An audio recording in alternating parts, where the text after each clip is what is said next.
certified toilet water.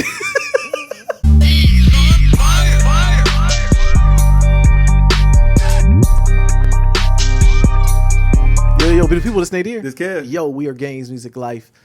So we're back to review this Certified Lover Boy project by Drake. Yeah, so it came. It Quit came, hating. I'm not hating. I'm not starting with hate. I'm not gonna start with hate. Okay. All right. So what is this album wise for Drake? This is what, like, album 50 million? I think it's 9 or 10. 9 or 10. Yeah. Okay, so we got mixtapes, we got albums.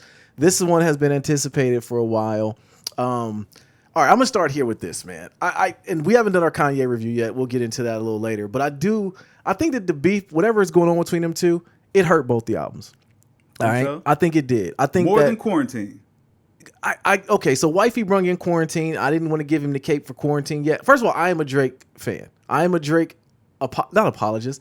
I cape for him sometimes. But I also have to be honest with You're the music. an R&B Drake fan, though. I am the singy you don't songy. like rap Drake. I don't like Trapper Drake. I never was a Trapper Drake fan. Yeah. You always say if you're reading this, it's too late. Was his classic, and I That's thought the it, best album for sure. I think it was okay. All right. So, but this project we have here, right? The reason why I say I think the feud between them two hurt it is, like, this album is super long.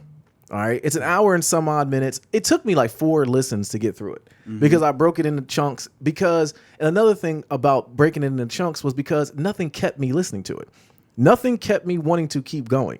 I literally was like skipping songs at some points. I heard this. All right. Heard that before. Oh, we got the Lil Baby feature. Heard that. Click. And then also, and I think I'm going to give him a little bit of a pass on certain things because a lot of stuff that he's having music wise, we were talking about this Too Sexy song. I'm not in that life no more. I ain't been to a party in years. I'm washed, you know? So I think that I'm not in that. I don't have anything in my mind to escape to that moment anymore to be able to say, okay, I can understand why this was rocking, you know? I think that it's cookie cutterish. And that's the part that I was really left with when I left the album was I could have, and I take a point from my boy Josh, I could listen to the intro and the outro and been okay. Everything in between, I knew what it was going to be before I even heard it. And that's the part where I left the album empty. But sorry, it's a Drake album. See, you know what time it is. I know, but okay, and you're right. But I think that I've already heard this music before. Okay. You know, and that's the part that I wanted. I didn't want him to push the envelope. I didn't want him to change this. I didn't want another Hotline Blings. I do believe Hotline Bling was his biggest chance. I understand you're saying that it was a sound that was already there. He kind of brought it to the masses. I get that. But like even the features that he had on here, Giveon, what's my man's name? The R&B singer dude. I forget what is this dude's name. Yebba? No. Hold on. Where's he at? I'm drawing a blank here. I mean, well, Ty Dolla $ign was okay. Even Okay. the Kid Cudi feature. yeah, I was surprised by that. I was beef. I was surprised about that as well He because was they bringing had all Kanye's homies back in. yeah he did. The Travis Scott was okay. The Jay-Z feature was good. Come on now. Come on, he let Travis breathe. He did let Travis breathe, Yeah. but it also was like I've heard it before. I mean, you heard Sicko Mode? Exactly. So why would I want it again? Because it was a hit. It Nah. was a smash. They was recreating that energy, bro. I They was get it. bringing it back. What is your favorite dish that you like to eat? Like, just equate it to that. Okay. Do you want it do you know going in, you knew what that dish is going to taste like? No, I mean, I can't eat the same thing every day. Anyway. Well, okay. Yeah. So to that point, if you did, you know what that dish is going to taste like before you even go into it. So it's like, I know it's going to be filling. I know it's going to be good dish-wise. This album, I knew going in what it was going to be, and it lived up to it. And there were certain parts on the album where I was just like, I don't know if I don't like it. I just don't like it. I do think the album was way too long. If we condensed it down, I think we still would have had a decent album. I don't think it would have been anything groundbreaking. I don't think it would have been anything that been like, oh man, this is amazing. And I don't get into the hype about people when they say that it's great. It's like we always say in our reviews, if you give it 100, you're absolutely right. So I'm okay with that. What I'm left with, just as Nadir, the listener, is I didn't feel like I learned anything. I didn't feel like it was anything different than what he's done before. It's safe, and I understand that. But these Drake projects are kind of blending for me. You know, and like even being background music, I get it. I understand it being background music. I understand it's safe. You're catering to your masses or your fans, but you alienate yourself. Whereas he did it on Scorpion, like you said, breaking the albums down, having a rap album and an R&B album. When you're listening to an album together like this, you literally are going in. Most Drake fans are just one or the other. Either you're a rap fan or you're an R&B fan. So if you're playing a rap song, the R&B fans are waiting like, okay, where's the R&B coming? And then the rap fans, when it gets to the R&B, like, okay, when's the rap coming? This album was like party mode. It was like, quarantine kind of put his foot. A lot of R&B on here too. It was a lot of R&B, but once again, it wasn't better than what he did before. It was better than Scorpion. It was better than Scorpion, but Take Care. It was like I don't know. As a Drake fan, I wanted more from it. I mean, you're never gonna get 2012 Drake. Like he's a different person. Like, Gotcha. He's in a different spot. You're never gonna get that again. But I mean, this album for what it was, like when you listen to it at face value with no expectation, are you telling me it's not good? No. I'm not saying that any of this. I'm not saying it's not good. Like for great artists, right? I want them to push themselves, and I'm not saying I hate it. I don't hate this album at all. Like you hate I don't hate. I don't. It sounded very upset and angry. Listen, you already what you got. Yeah, no. I'm not disappointed. Like I said, I could have listened to the intro and the outro and got everything I wanted from this album. Everything in between was like, eh. Nothing sound like I like it. Well, it's not that I don't like it. It's I've heard it before. It's not that I hate it. It's not that I wanted more from it. It's just I do want more from it. I do. I wanted more from it. And not so much even getting personable. Just musically. Some stuff was just like, I've heard this before. Like, okay, I got a check mark a box. Got my baby feature. Okay, get to bar. We playing bingo. You know what I'm saying? Like I got my Rick Ross. Okay, cool. I got my Wayne feature. Okay, cool. The Cudi one threw me away. Threw me off a little bit. I didn't expect that. It was a decent track. See, there you go. It was.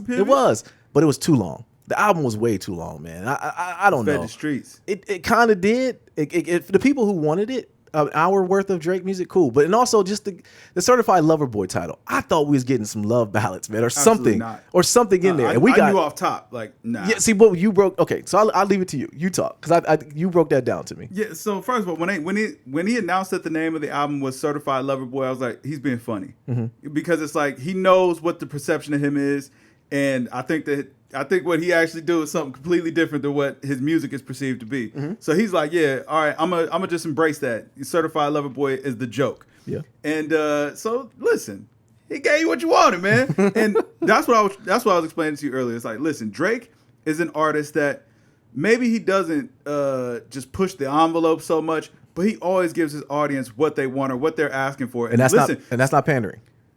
I mean, if you're giving the people what they like, listen. If I order, you know what I'm saying, the new J's, I don't expect a pair of Huaraches.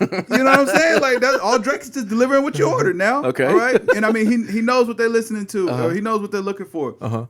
From Not So Far Gone, from Take Care to Nothing Was the Same, and all that. Like he knew where to move the music. When Take Care did so great, he's like, okay, I need to incorporate more of that into Nothing Was the Same. Then when we started saying, oh, I'm so sick of listening to Drake sing all these songs, man, he need to rap. I heard him do all these features. He could rap. We want to hear him rap. Boom. If You're Reading This come out. If You're Reading This, everybody going crazy. He the best. He bounced back, man. This is the hardest thing I ever heard from Drake. What a Time to Be Alive come out. Oh, okay. Listen, I'm a little bit tired of hearing all of this rap Drake. I want him to go back to the So Far Gone days. That's what I want to hear. I like R&B Drake. That was you. Yeah. Okay, so then boom, we get views. He gets some more R&B. Man, I wish Drake would do an album, man, that was like half rap, half R&B, man. Like, yes, he feed everybody. We got Scorpion. Now he been inside. First of all, my only gripe with Certified Lover Boy is the fact that he dropped it a little too late. Like this would have been, if this album came out in June and we had the whole entire summer to just enjoy it, I feel like the feelings would be different. Because I experienced this album. Yeah, you have something in a group. Yes, you know what I'm saying, and you know what I'm saying, around people in the atmosphere that is meant to be experienced, in my opinion. Yeah. And it was really, like, it sounded really good. Yeah. You can tap into an emotion because of it. Well, no, it wasn't even that. It was just like, yo, you just there with, you know what I'm saying, with your homies, with your loved ones, all of that.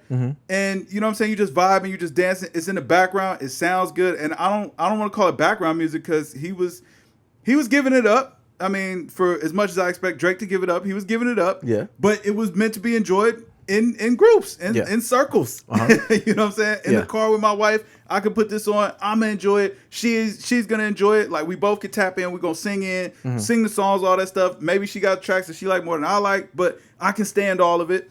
Yes, the album is a little bit long, but I do want to say I do think that is where all the features actually make the album better because it stays spicing things up. Yeah.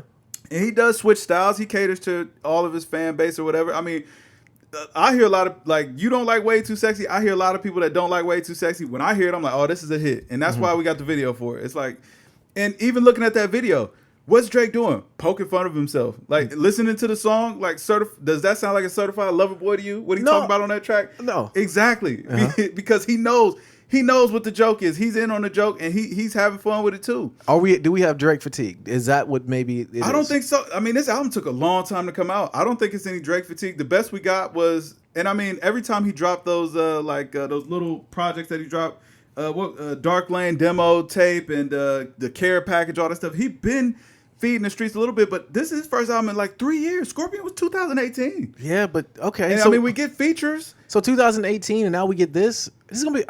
This album was solid. It was like, listen, yes. Would you give it, Kev? You're absolutely, well, hold on. Because you're absolutely correct about the fact that it's like, yo, it's a Drake album and you should know what to expect. But the other side of it is that I'm all right with that. Like, you know what I'm saying? Like, maybe that doesn't sit well with me. Maybe that's why. I think it's that maybe your palette has just changed, or, you know, it's expanded because, you know, we've gotten a lot of really good music. We've gotten this before, though.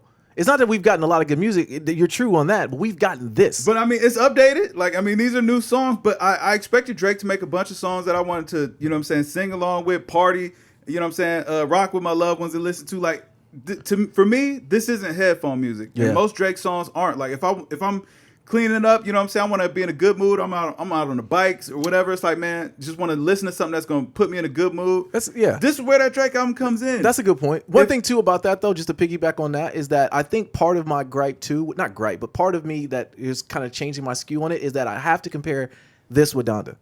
Because I think that's where it's really messing you up. Yeah, I think it really is messing me up in that because I got to compare the two. And I'm not saying that I really, really love Donda. It's just that I feel the emotion on that one. Not to give too much away on that review, but with this one, I'm left with, what do I have? Yeah, you got a solid Drake project, man. A whole lot of singable songs. We got some mid. That's what we got. We got mid. Man. That's what we got. You got all your Instagram captions. They ready. I'm not they on firing Instagram. off. I get it. They are. Like, I'm saying, like, they are. Drake is here to please the masses. You know what I mean? And yes, he's not going to be able to fill every crack and crevice. Pause. Yeah. But but I'm just saying, it's like he's out here. He's getting to the masses, man. Like, overall, this is going to be an acceptable album to anybody that's going to listen to it. 72. That's what it's going to be. A 72. Wow. You get a C on this project, sir. Wow. That's what you get. That's what you get from Dear. I was at an 84. I enjoyed it. It was fun to listen to. It's better than a lot of the stuff that I've been forced to suffer through. Yeah. And I thought it was solid. It was good enough. Yeah. Now for some people, this would have been a great project for them. 72. Turn this paper around. I expected more from you, kid. All right, that's what I get. And you try to say I'm not saying I didn't like it, bro. I told you came in the door with the hate. I did with the hate. There's no hate. I would get him, get him. Y'all in the comments, get him. I enjoyed the album, and I want you to listen. Was I too high, too low? Was Kev too high, too low? But get in the comments and explain to me why it's 100. Are you out there, baby? I know you're gonna give it your 90 and flame that. Oh it's yeah, okay. I meant to say it was sort of. I'm gonna put this at the beginning. It was certified toilet water. Do your worst. Get in the comments. Let us know what you guys think. I'm Nadir. This Kev. And yo, we are Gaze Music Life. Drink more water, people. Peace.